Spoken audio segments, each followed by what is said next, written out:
All right, time is 7:05, I'm gonna bring the Dunbarton Board of Selectmen meeting to order for Thursday, August 6th, 7:05 PM.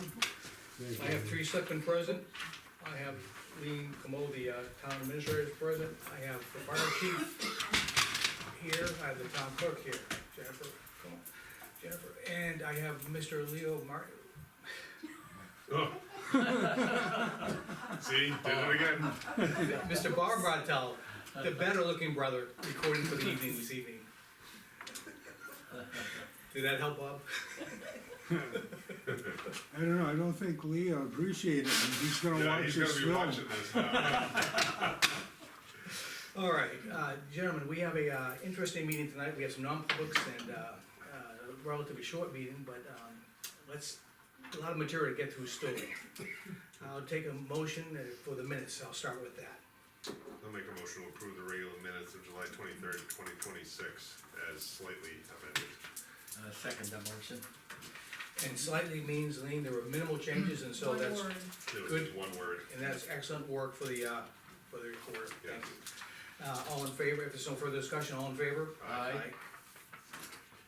I'll make a motion to approve the 7:59 PM non-public minutes of July 23rd, 2026. I'll second that motion. And they do not need to be sealed, and so, any further discussion on them? No. Hearing none, all in favor? Aye. Aye. Dan? Aye. Oh, I'm sorry. Yep.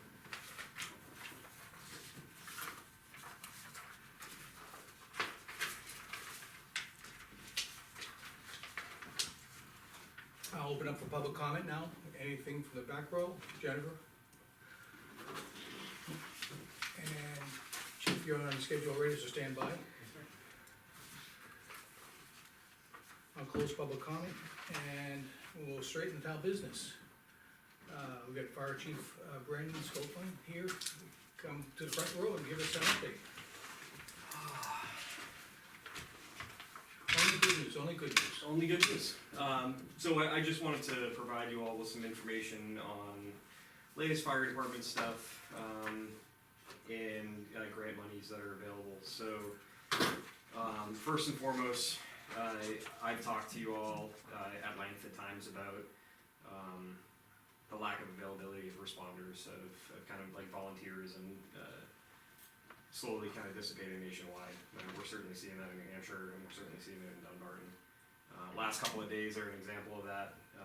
6 calls over 48 hours, and 4 of them were handled. 2 of them were handled by myself and Captain Crosby, who were on duty. We had no other responders. I got 1 responder to the 3rd one, and then a handful to the 4th one, which is later in the evening, which is why we have the per diems during the day. The second day, there was nobody available for on duty, and we had 2 medical calls, and we had nobody show up to either one of the medical calls in town. So, despite best recruiting efforts and efforts to get people trained and licensed as EMS providers, the daytime still seems to be our biggest issue, and both of those calls that happened yesterday were handled by mutual aid. So to go along with that, I got a phone call from the fire chief for the town of Goffstown, I think Ben Selleck, and he was asking me if Dunbarton would be interested in participating in a study. Be a grant-funded study. So is everybody familiar with the rural healthcare transformation piece of the Big Beautiful Bill? So a part of, one of the very small parts of this Big Beautiful Bill was to allocate a certain amount of money to be spread out around the country and to improve rural healthcare, access to rural healthcare. So the state of New Hampshire was awarded, I think, somewhere around $219 million in total, which was a huge chunk of this available money. For states our size, we were awarded much more than some of the other states. A little over $204 million of that is available and accessible to the transformation of rural healthcare, access to this, to the rural communities that we have in New Hampshire. But only for studies. No. This, depending on what somebody wanted to try to, like there are some small agencies, right? So an individual fire department that I know of went for and applied for a ventilator, right, to be able to improve their service and to folks with respiratory emergencies. I know Concord Hospital Healthcare System as a whole, asked for a lot of money to establish a mobile integrated healthcare program, which would, partner local fire departments and EMS agencies with the hospital to be able to send paramedics out to patients' homes to be able to evaluate them, administer treatments On emergency calls? on non-emergency. Basically, think of it as somewhat of like what a VNA does right now. Gotcha. But instead of the Visiting Nurses Association, paramedics who are licensed through their organization and have obtained a mobile integrated healthcare protocol, we could partner with Concord Hospital, visit the at-risk individuals who are in their homes and may have just been discharged by the hospital and may need some further follow-up evaluation. And the whole point would be to reduce the repeat admissions to the hospital and reduce overall morbidity and mortality. To go along with that, what Chief Selleck had reached out to me for was to see if Dunbarton would be interested in applying for a grant or being a partner in this grant application for a study to look at regionalization of EMS. Right? We fell under the very definition of rural, and some other bigger cities and towns actually fell under the definition of rural, and then some very smaller communities didn't. That was an interesting learning process, but they went by the federal definition of rural, which, if you guys are interested, I'll let you look that up on your own, but it's pretty interesting to see where the line was drawn for what was considered rural and wasn't. We fall into that, the town of Goffstown falls into that, the town of New Boston falls into it, and the town of Ware falls into it. The town of Deering also falls into this, however, they weren't able to participate in the study. So the 4 towns that I spoke of, we met as chiefs and discussed participation in the study just to see what the feasibility of regionalization of EMS would look like. So it'd be one basic organization to respond to any 3 towns? That would be- 4 towns. Right, that would be staffed appropriately all the time. Yeah, so right now, this is just study to look at Sure. the logistics of that. In the end, if regionalization becomes a thing, then yes, it's one organization that's spread out throughout multiple towns. In New England, we don't do this. We don't do this for police. We don't do it for fire or EMS. But if you head to the south, you go to places like Florida, and you go out west, most of the agencies that operate in those states operate in a regional capacity, more under a county branch, right? So this is just informational, and I have just as many questions. Actually, I have more questions myself than I actually do answers. In fact, we all do, and that's what this study is about. So the study that, the grant that they asked for is for enough money to hire an agency to perform a study to look at what that would look like for us. What the logistics of it as far as ownership, as far as To management. develop a proposal. Not even, well, yes, I guess that a proposal would be part of it. Right. If it's feasible, It could become a proposal. could Yeah. possibly become a proposal, right? There's still, between the 4 of us, between 4 chiefs, we have far more questions and things that we're concerned about, to figure out logistically how that all works. There's so many moving parts to it. But the end result is if the grant is awarded, then nothing changes for us in the immediate term. It's study. It's look at information. On my side of it, it's being able to provide information to this company.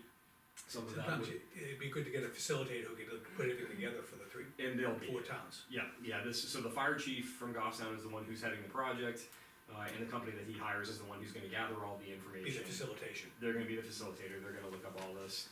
And on our side of it, it's information gathering and just trying to help, feed information to them as far as what Dunbarton looks like and what EMS looks like for us right now. That's a no-brainer then. At least informational, yeah, and the regionalization has been talked about in our area for over 15 years. When I started as an EMT, the medical director for Concord Hospital, had started to try to have these conversations with the entire capital area about regionalization, and the problem is it takes a study, it takes an unbiased look at it to evaluate every piece of the system and see if it's something that should be done, and it's difficult to do. The first person through the wall always gets bloody, right, trying to be able to provide the Well, information. and suggest the thing is the cost sharing, who's gonna pay for it? 1,000%, right? And that's the number one thing that comes up. The number one side of it is like, who's gonna be responsible for this money? Who's gonna be responsible for this equipment? And that's exactly what the study's gonna lay out, and planning purposes too, right? If it changes and how it does. But just informational, I wanted to let you know that we're gonna be a part of this study, so long as it gets awarded to us. But otherwise, we didn't put in for any individual funds, and we, at least in the first term, are not gonna be a part of Concord Hospital's mobile integrated healthcare, if that gets awarded as well. The only other one that's out there is the Central New Hampshire Special Operations Unit, which I'm a part of. Also put in for a grant. They're looking to get funding for a part-time medical director, I think for 3 years, a dedicated vehicle for the medics, and then the equipment that we would need to actually establish a blood program pre-hospitally, and basically create the Central New Hampshire SOU medics as more of like a statewide resource that can be activated as the only ground non-transport vehicle in the state of New Hampshire that actually carries blood. So that's it. Our medical director, our team physician has that idea. But otherwise, nothing else affects the town of Dunbarton. I did have a couple questions, you might not have answers to it, but, is there like a, higher chance of getting awarded this because of the collaboration of the towns? Is that why I you think grouped that- together and he didn't just go off and do this himself? Yeah, so I think the collaboration of the towns really follows the outline of what this is designed to do, right? It's designed to provide access to healthcare to rural areas where we're having problems getting access to healthcare, at least in the emergency fashion. I think this really follows the line of what the bill and money is intended to do. Yeah, So I okay. think our chances of getting it are very high. Yeah. Yeah, my personal opinion. And, you mentioned something about Deering is not participating, is it because they chose not to, or they're not rural? They are rural, they chose not to, at least it sounds like. I was gonna say. I didn't know, like, cause you I- said there was some towns that didn't get the rural class. Yeah, no, I'm kinda Deering is surprised. considered, they are, and there are some I really would silly hope so. ones out there that you would think would be 100% rural because they're smaller than us with smaller populations, and they were considered not rural. Okay, And I think the problem is that the rural classifications by the federal standard actually go by county and not by individual town. Oh. So if you're in a larger, like if you're a smaller town as a part of a county that has like the city of Manchester and Nashua in it, you weren't considered rural even though you could be a small town. okay, There's a couple of really good examples that we discussed when we had our meeting, and it was very foolish, but it's all done by county. okay. So not that I care much, but like, why is Deering, I'm not sure why they had to step away. The Deering chief wasn't in the meeting that we had, he wasn't able to make it. Yeah. And then we heard a few days later that he wasn't gonna be able to be a part of the study, and there wasn't any information why. There But wasn't, okay, it doesn't sound like that's a permanent thing, it sounds like maybe down the road they might be able to be a part of the study, but Yeah. just not an opportunity for them right now. And just a food for thought, one of the things I've always said, that as Dunbarton continues to grow, we're gonna have to expand, move away from a volunteer basis. And you've already started with step one by staffing the emergency services during the day. Yeah, But I think it's based upon what you told me, it seems like we may wanna start seriously looking at staffing at least emergency services at night too. Mhm. And 24/7 operation. yeah, And so I look to you as fire chief to maybe start putting that on the table and start looking at numbers and what it would cost. And so, again, maybe not this year, this coming budget year, maybe, but the year after, we may have to seriously look at that. Yeah. To provide the minimum service to our residents here. Yeah, and this, the other part of the bill with rural healthcare transformation, this study, if it does, let's just say that the study results with regionalization of EMS is the way to go. There's the ability for us to reapply to be able to implement regionalization of EMS, which looks like 24/7 EMS coverage spread throughout those communities, right? So Goffstown has 2 stations right now that are already they're already staffed with EMS 24 hours a day. New Boston has their brand new station that doesn't have staffing 24 hours a day, and the town of Ware does right now, but they have 5 openings, and they can't get the staffing. So Right, so they- staffing is maybe a limitation as we go forward. It always could be, yeah, that's one of my biggest fears at this point. The one thing that we don't have that those other 3 buildings do have right now is the ability to house somebody for 24 hours a day. So as we move forward, if we were to reapply for implementing regionalization of EMS, hard costs such as facility upgrades to be able to make this happen are included in that. So just Yeah. food for thought, Okay, if we yeah, did have to yeah, expand and add on housing for EMS providers, then that could be a part of that as well, so. I got a couple of questions as well. Yes, sir. Goffstown's in a different county, so with this regionalization, is there any issue because Goffstown's in Hillsborough County and No, there's not. Dunbarton's in Merrimack? No, that's a great You question. know, and also we probably go more to Concord with the ambulance services, and they probably go more to Manchester, I assume? Yeah, I'd have to look at, So- I'd have to look at our numbers to see which hospitals we transport to the most.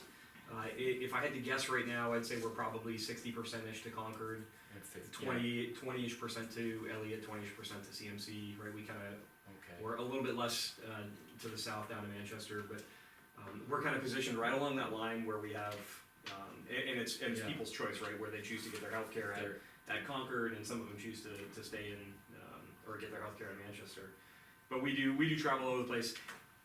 The regionalization of EMS is not necessarily limited to county. In the south and out west where they have it, that's what it was set up a long That's how time they ago, chose they to did do it it. as county. But it's not a limiting factor for us to, Okay. join with agencies or municipalities from another county. Okay, But that's a great question, that was another one of the things that we discussed when we Yeah, had to this meeting consider initially. this. Yeah. the other thing I had, you mentioned in the beginning, there were 2 calls, I believe yesterday, that you said no one showed. What happens in that case? Did mutual aid get called in, or? Yes, yeah, so, I was working at my full-time job in Bow yesterday, and we were the mutual aid ambulance for 2 of the calls. So, Okay, I showed up. One of the calls was actually in the southern part of our town, which would have been the district for the town of Goffstown. And when we requested that, Goffstown ambulance was not available, so it rolled to the second ambulance on our mutual aid card, which happened to be Bow. So we took the first call, and then I made a judgment as the officer on duty when the second call came in, just to go out the door right away, and add ourselves to it, because I knew that staffing wasn't available anymore. How long a delay is that in that, when they call Dunbarton, when nothing was available, how long is the delay? Great question. The total delay is about 9 minutes. Okay. Right, so 9 to 10 minutes. So the first tone allowing, or the first dispatch of the resource allowing providers to get to the station to get the ambulance is 6 minutes. There's a timer in dispatch when they start it. At 6 minutes, if we haven't signed on or we haven't told them that we have staffing, they do what we call a retone, so they just announce it again. 3 minutes after the retone, they'll re-announce it a second time, and they automatically start our mutual aid, which is pre-established. Thank you. okay. Okay.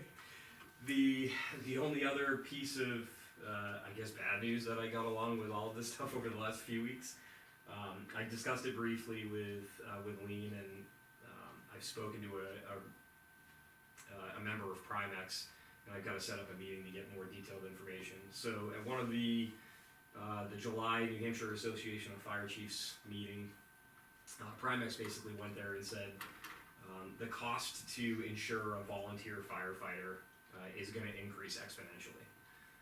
So for years, and it's not a fixed number, but they just in rough terms, they used a fixed number to get the point across. So for years, let's just say a volunteer firefighter has been costing the town $300 per person for insurance. What they explained is that they did a study, and basically that number hasn't changed in a very, very long time, and they realized they're behind the times. So this started, we've already actually seen the effects of it. Our numbers actually went up for 2026 from what was explained to me, but over a 5-year period, we're gonna see an exponential increase in the cost of insuring a volunteer firefighter, and the estimate, the number that was given as an example was if it was $300 in the first year, by the time you get to year 5, it's gonna be $9,600. So, the meeting that we have to set up with Primex to be able to look at the numbers for Dunbarton and figure out exactly how that affects us is coming forward, but, that's another problem. Does that claim rates have anything to do with it? I'm sure it plays a role in it, but I don't know if it's claim rates specific to the jurisdiction or if it's overall claim rates in New Hampshire. Or even does the amount of calls that a volunteer responds to in any, cause some things like workman's comp always does look back stuff and things like that, calls do play a role in it, I think just because it's a percentage-based number on how much it costs us. Yeah, It's percentage-based on salary and payout, and obviously calls means that we don't pay as much as other agencies, and participation being volunteer means that we pay less than other agencies. So if somebody chooses to only come to 4 calls a year, then we're paying less for them. okay, But the number's still gonna increase by quite a bit. okay, So one of the hard things that I have to look at Yeah. is the logistics of what they consider a volunteer firefighter, what they consider somebody else who's on the department that doesn't necessarily engage in firefighting activities, that could be in a support role. More, right, yeah. yeah. Right, so Different rates for different, Correct, yeah, so we may be able to get around this by the reclassification of folks who support the department but don't necessarily engage in that activity. As I recall, you have a whole laundry list of potential people you could call upon, Correct. and. Well, 23, aside from me, I don't know if I call it a laundry list, there are only 23 other firefighters, or 23 other employees at the department. Okay. So just to touch on that, the way I have to report our, information to Primex so that they can determine our annual rates is to use the budget, total number, the number of firefighters in that report, so he has several that are listed as active but don't show up. So there's, all those factors have to be included in that calculation, and then they have, the section for the police department, the administration, the library, the fire department, so the whole combined is So included in how they probably do a deep dive into risk management. Yeah, Yeah. Okay. So just another thing that I'm gonna have to look at to see what we might have to change at the department, but not. Well, not I want you to join the police intentionally. chief when he has 2 hands out, just come with 2 hands out next time. you know, when he's on vacation, he doesn't bring these things to us, so. I know. So are we increasing vacation hours? Is that- I got a motion? Thank you, the thing is, we have to have the good and the bad, so, but thank you for bringing that up to us. So I apologize, I'm underprepared for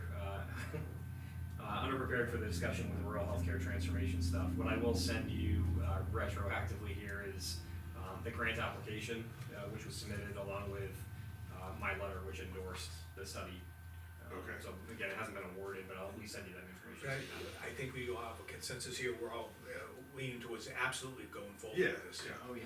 Yeah. Oh, yeah, definitely. I'll forward it to you so you at least have copies of it so you can see what it entails and. Now, did it require signatures from just you, or, Yeah. okay, great. Yep. Okay. Because I don't want anything, hold it for another 2 weeks. Yeah, no, I appreciate it, yeah. But yeah, the grant application window's closed, so everybody who's got their hands up for some of the $204-ish million is already done asking. Oh, wow, it's closed. It was a very, very narrow window. It was so narrow that, while I was on my last vacation, which we discussed, I had to open my computer and write my letter of support because I was gonna miss the window if we Wow. waited until I returned.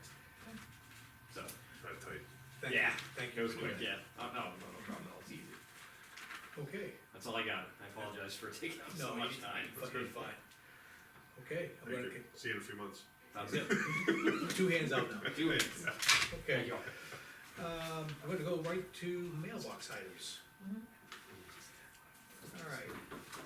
Just to let you know, remember we had an issue with the signs, by the Dunbarton sign with all the, vegetative matter, which was toxic. Bittersweet poison ivy. Yeah, Tom Casano did a great job in, doing the Page's Corner one. Did he mow it at Page's Corner? And bush hogged it, everything He did. around it. They got Okay. permission of landowner and then they proceeded and Good. took care of it. So that was an email came in, so thank you, Tom Casano, for doing Yes. that. They bought from the garden club, that was great. Correct. We got, this is just something that, Greg Rule has been doing, outstanding work and, getting best price and just dealing with is an example of some of his communications he's had with external agencies. I just wanna put that out for the record, it's an example of how well he's been doing. Okay. Okay? I have something, the library wants to know if they have, sent an email, they have 2 quilts, Chris Herman gave the library old red Dunbarton throws, they were sold to them some time ago, They have agreement with the library, they wanna put them up on the second floor, do we have any issues with that, I guess? They put things on the wall, I don't. Put what on? There's a picture, it's in black and white, but it's like the Dunbarton quilt, that one is, like a burnt red, and this one here, I thought it was kinda grayish to me.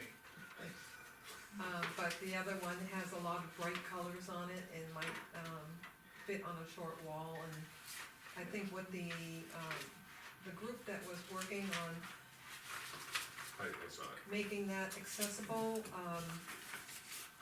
thought that putting things on the wall without deadening, Sure. the noise and the echoing, so Yeah, they it would requested help. other tapestries to be put up, so. In fact, it may actually help it sound, It should help the bouncing around sound too. quality. And, I don't think, I would support their judgment in, Yeah. placing them wherever they want. yes, agreed, All right, I'll get Agree with that. install that. Dana to you. All right, we also have something from, You wanna just, initial that? I'm sorry, Corps of Engineers. About, they have a master plan in Hopkinton Everett's it's a Hopkinton Everett Lakes master plan, and it needs revision, and they're gonna just, talk about it, and they're gonna have an open house meeting about it, which anyone is invited to it, But it says no formal presentation, that's gonna be interesting. exactly. I have some interest in, if I have some time, I might go. Okay, So you said it's open to the public? it is. Yes, it is. What is it? It's host an open house August 25th in Kentucky to share details on draft revisions to the 1978 Hopkinton Everett Lakes Master Plan. At the Hopkinton Town Library in Yes. Kentucky, is that, my understanding. At the location. At what time?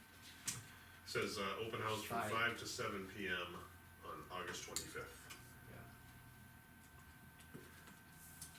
at the Hopkinton Town Library. If In you go, Kentucky. just like to know, Oh, is it? Yeah. Lean, if no one can go, maybe we can send an email back, just like, we like to know what the proposed changes are. Okay, And if they could send us some, maybe their PowerPoint, their, whatever they're, so at least peripherally aware, correct? I think that'd be a minimum. All right,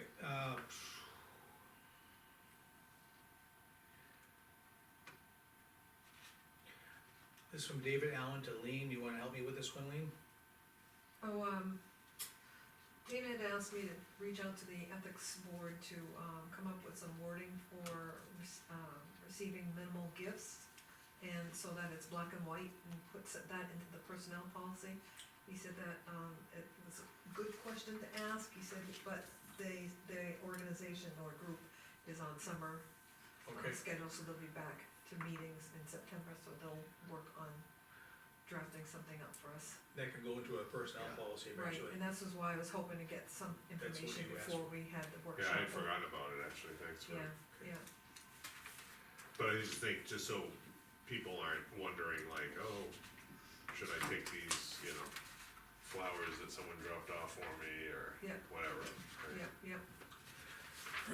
Okay, we also have here, State of New Hampshire, it's an update to the highway block grant, and it basically tells amounts we're getting. And, It's been about the same for the last few years. The, confusing part is that they go from July first to June 30th. So their first payment or quarter is made in July, second quarter's in around December, third quarter's January, and then fourth quarter is April next year. So they're kind of we'll know, I have to actually use the April, January, April, plus the first and second quarter of this calendar year from my budget. They design theirs biannual, so they go from July. and just for the public, just tell us what the money can be used for, just as a summary. Even for me. Okay. Primarily for highway, and some communities will earmark the highway grant specific in a fund that the, highway department can draw on, but in this particular town, it's part of the overall budget, and that's where, the road agent has funds within an account, within his budget, that he calls, highway maintenance. And that's subject to the, highway, public hearing where we determine priorities for the town. When he has his road projects, yeah. Right. And that's done in the spring every year. Okay, And, what's the difference between the, road that's labeled A and then there's another one, SB 367, are there two funds? It's a different, that's a fairly different. new fund that they kind of broke aside from the total, description, and I think it's associated with the tolls, the toll money. And Oh, so Oh, that, okay, and I like to keep it separate, even when I make the entry for the journal, so sure, that if there's a decrease or an increase, you can see where that change was made. okay.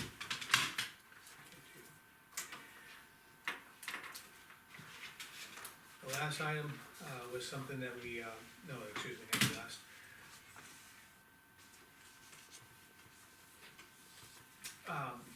We had an officer who basically dropped out of, academy, and, we wanted some clarification as far as if there are any recoupable, funds that the town can, ask the officer to reimburse the town for money spent. Sean, the, town attorney gave us a lot of language on it, and then our selectman, Ian Lavoy chimed in on it, gave us some very simple language, and I think, we're gonna implement that, and, essentially that when an officer drops out, if I'm saying this for the public, we've invested, time in him as far as vetting him, putting him through tests, fingerprinting, background checks, buying him equipment, paying him for the duration, before he goes to the academy and after he goes to the academy. The only thing we found that from a common sense point of view, the only thing would be the reimbursables that we're gonna ask him to reimburse for, those individual expenses for uniform and equipment that we expended upon him. We don't think it's right that we take wages away from him, because he's actually working, either before, or after, or during the training. But the thing is, if there's individual equipment, that we expend on the officer, we're gonna. that was unique. That was unique to the officer, that cannot necessarily be reused. We're gonna ask for reimbursement, on behalf of the town. The original policy that the chief had was for, if an officer essentially got trained and left to another town, we'd ask him for almost, the cost of training and penalize him a little bit more after he signed the agreement. But this is a very simplistic method of recouping some of the costs we spent in goodwill that are unique to the individual going to the school. And just to clarify a couple things, one, the last one was a him, but your reference could be him or her. right? Absolutely. The policy would be that, but also in the case that wasn't covered, we would not ask for reimbursement if someone, through their best efforts and fair efforts, actually wasn't able to pass the academy, or somehow flunked, or didn't meet physical standards or anything like that. That's not covered in this, that's not what we're looking for in this case. We're looking for somebody who basically willfully ejects themselves out of this process because they either didn't like it, they maybe even committed a crime, or so. There's language in there that's gonna basically say if it was some negligent act of the applicant going through training, that they would then Right. have to reimburse us for their unique equipment that we invested on their behalf. The other thing about it is that the agreement already covers long-term officers, that are here for a number of years, that we can recoup some of their cost as well, is that right? Well, So- up into I think it's Up in- 4 years. Up I think 4 4 years, years I for think. most Yeah. of them. Right, Yeah. but it's already in place for long-term officers, this is just adding it to A trainee. a trainee, Trainee, right, to recoup, And the- uniforms and equipment only, but not wages. right. Correct. In the original policy, we never really It thought allowed someone an would. exception for that. Right. After someone's been vetted so much, you never think he'd drop out of, the academy for, The bad reasons. only thing I'd ask is I'd like to see a final copy Oh, of the absolutely. proposed wording. Absolutely. The current policy and the proposed wording, I'd like to see, Yeah, In fact, so I can do A to B comparison. Dana has passed the, wording to the chief, he's on board with it, we just gotta get it prepared for the next meeting, we can have it for. So can I just, clarify for the record that when you refer to the policy, this is a police department policy, would not be included in our personnel policy, and it would be something that we have the new, hire employee sign, and it would go into their personnel file. Correct. Right. That is So correct. that's- And this one we're talking about is the police training agreement, not the other agreement that they have.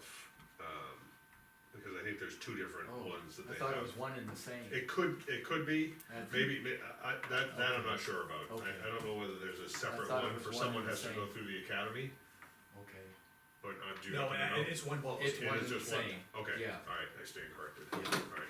But the thing is, it's to help protect Dunbar from, we invest in hopefully great people, we don't Yeah. want great people running away from us. Yeah. Okay, enough said on that, okay. all right, now that ends the mailbox, just to follow up on that, chief is on board with your recommend changes, and, we just gotta have them written up and implemented, those changes that you sent to him, Sure. okay? Okay, Now, I'm gonna open it for public comment again, Bob, I have nothing. okay, Jennifer, I just wanted to mention the election coming up is just over a month away, September 8th, which is the day after Labor Day. So that new setup is going to be on Labor Day. So as many of you as can be there, it's very helpful. The moderator, I'm sure, will be scheduling a meeting with you coming up to explain duties again and all that. new transfer station manager, make sure, the moderator talks to Greg Rule about it. Right, absolutely, yeah, I did talk to Greg and I emailed him so that he Great. could add it to his calendar, but I haven't gone into detail, but yeah, I'll be coordinating with, the moderator more in the coming weeks. I expect we'll have a complete ballot clerk list for you to, appoint at the next meeting. Okay. I haven't, finalized that all, and there's also training coming up, I will email you. Ideally, you will have gotten a list of that, it just came in the email today. It came out today, I saw it in, So emails. if any of you didn't get it, let me know, cause that probably means we don't have you set up right in the system that goes to the elections. Okay, And we wanna make sure, but I will Just make forward sure- that, I don't remember seeing that. okay, yeah. But they usually it's out have, there, but the thing is, if you send it to selectmen again, that'd be great. yes, no, yeah, I didn't send it yet, so Okay. I will send it to selectmen, if you Oh, got it, okay. you got it from the elections. Got it, Yeah. okay. So, but they have, What are the elections being held that day? primary elections are being held September 8th. Primary And then elections, Yep, okay, and then the general election is November 3rd. okay. I hate to say it, the primary ones are probably gonna be the most difficult ones, because you have so many candidates. Yeah, it's But it won't be difficult during the candidates. day, the counting becomes more challenging. It can, but I seem to recall 2 years ago, the primary was, we were out of there earlier that night than all the other elections. Let's keep that thought. Yes. I know, I was surprised, I was like, wow, that didn't go Go so ahead, bad. Bob. Well, something just came to mind is, Labor Day's a holiday, and it's in the personnel plan, and even though these guys work part-time, do you treat it as a holiday, or you treat it as a regular day? Oh, if they work on a holiday, they get paid time and a half, is that what you're asking?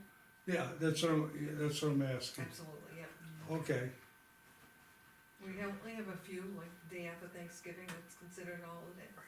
Make, But we do make sure you tell them, tell Greg that, and you continue with your discussions with Greg.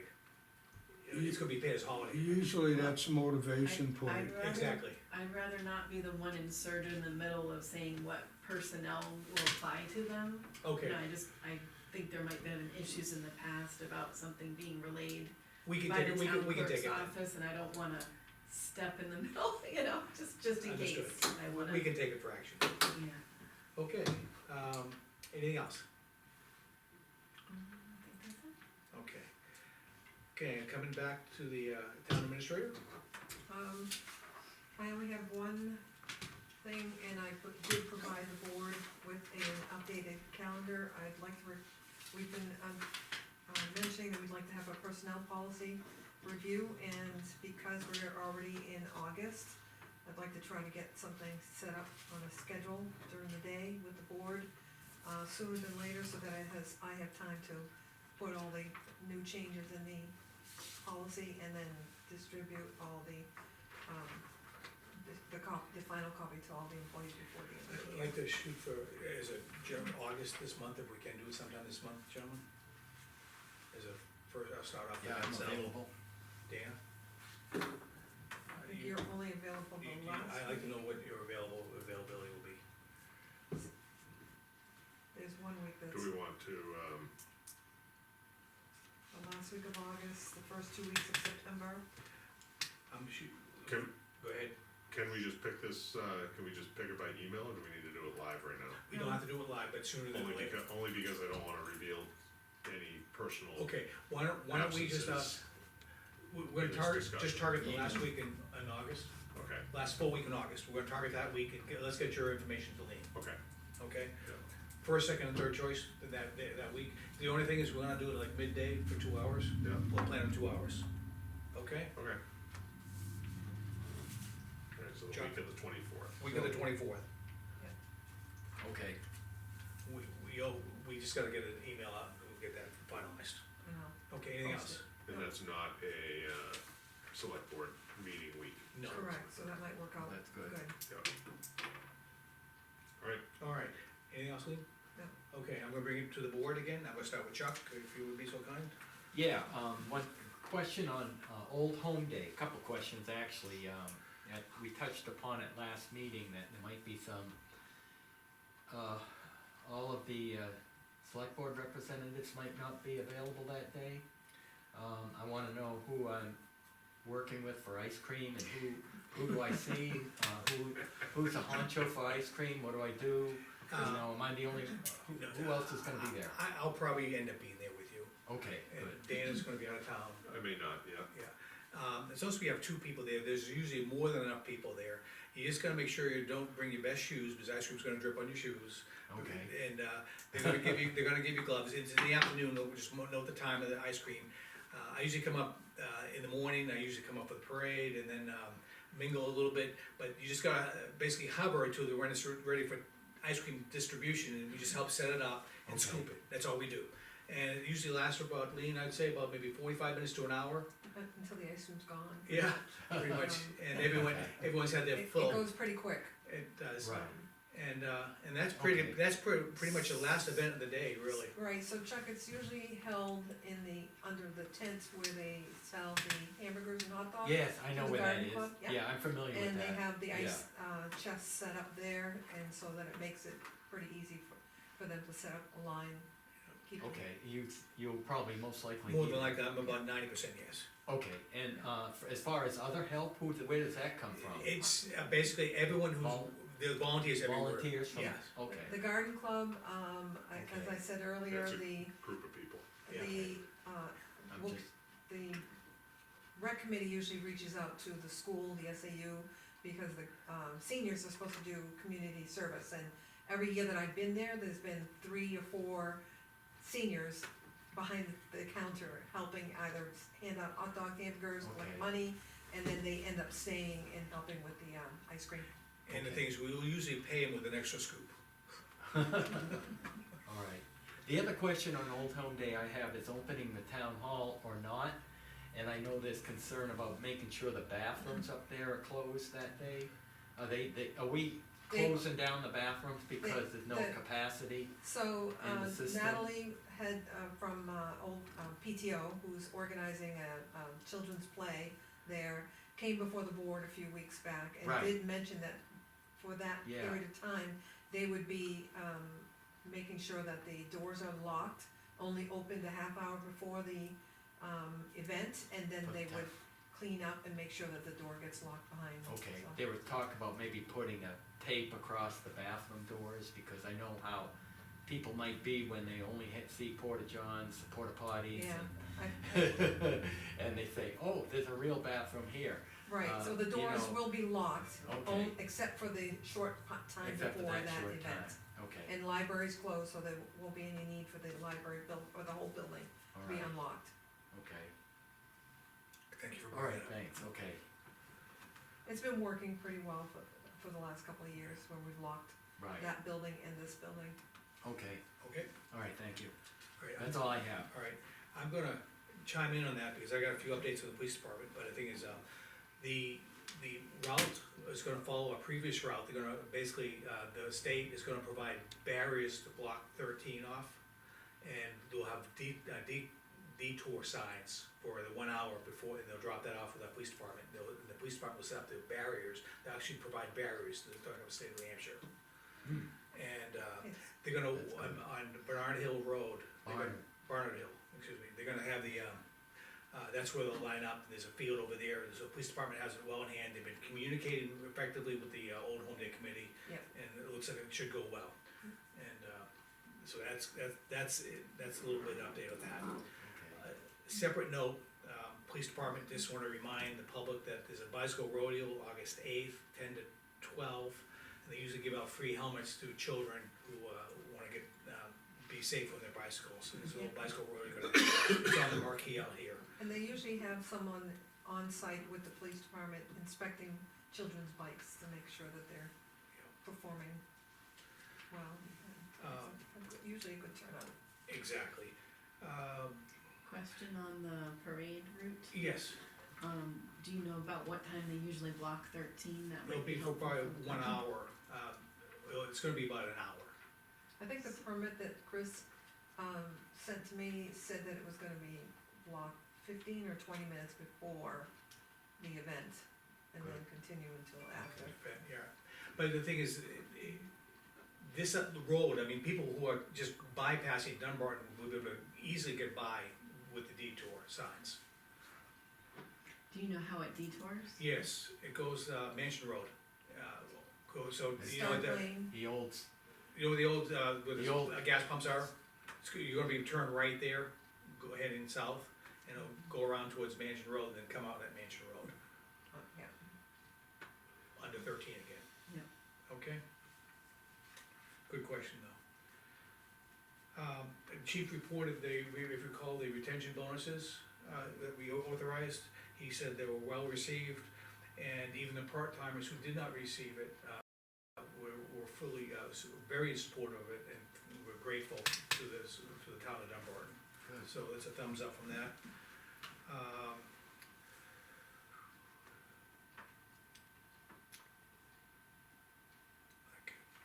Okay, bear with me. We're still short one officer because of the officer dropout. There's a recruiting, they're potentially making an offer to a new candidate, not an existing candidate, so we come in at a lower rate of pay.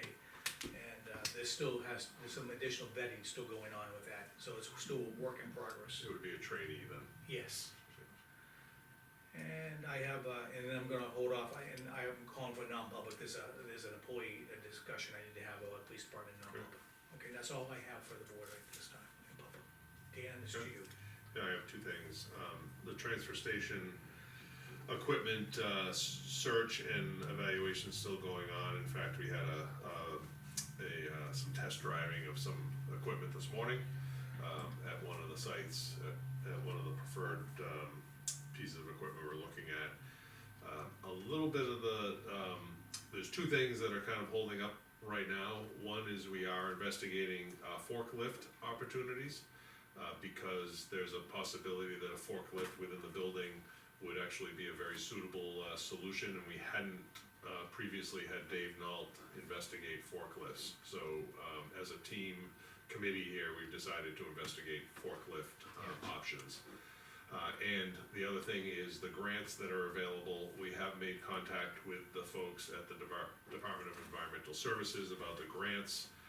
The main person that knows the most about them is, we're in vacation season, so they're out. So some questions that we had regarding that won't be answered until next week. Okay. But, obviously grants are a critical component of any choice and selection that we make, so that's ongoing. I'd just like the public to acknowledge, former selectman David Knoll for helping out, he did the initial legwork for us and getting this, project started. Yes. And so I thank you to Dave Knoll. Yes, yeah, he was able to, evaluate probably in the range of like 20 some odd pieces of equipment. at multiple vendors and was able to, narrow things down based on suitability for our needs, and he did a lot of work there, so he's handed that off, he's gonna step back from it now that we've narrowed it into a smaller Okay. selection. And then the last thing I did wanna just bring up again, the Dunbarton Community Power is still an option if anybody's not currently enrolled, and we did get some flyers from our agent this week, and we've been posting them up at different places, the library, the bulletin boards and whatnot, in case anybody's interested or notices those. It's not a new program, but we do have the flyers with the rates that we have and how they compare to So, the to bottom line, if default. someone still signs up now, they can still save 4 months of savings, and that could be a They still couple could, $100. right, that's why I'm continuing to bring it up is, because the utility rates are going up, or did go up August first, Right. just a few days ago. That's all I have. Okay. We have 2 quick non-publics, so I'm gonna, ask that I go into, I'm sorry, I'm sitting here reading this newspaper. This was, from the Bull Times, in July. And it's just, basically, you know how they have a section for Dunbarton? It's kinda nice to have some pictures of our new officers and some awards we give out to our officers, so it's a, I noticed that too. yeah, and, I tell you, she looks too young to be a police officer. Yeah. So, just for the public, make sure you'll get your Bull Times, if you didn't see that. Okay, then I'd like to make a motion that we go to non-public for RSA 91-alpha, subparagraph 3, Roman number 2, A and B at the request of the town administrator. Lavoy, yes. Kaminsky,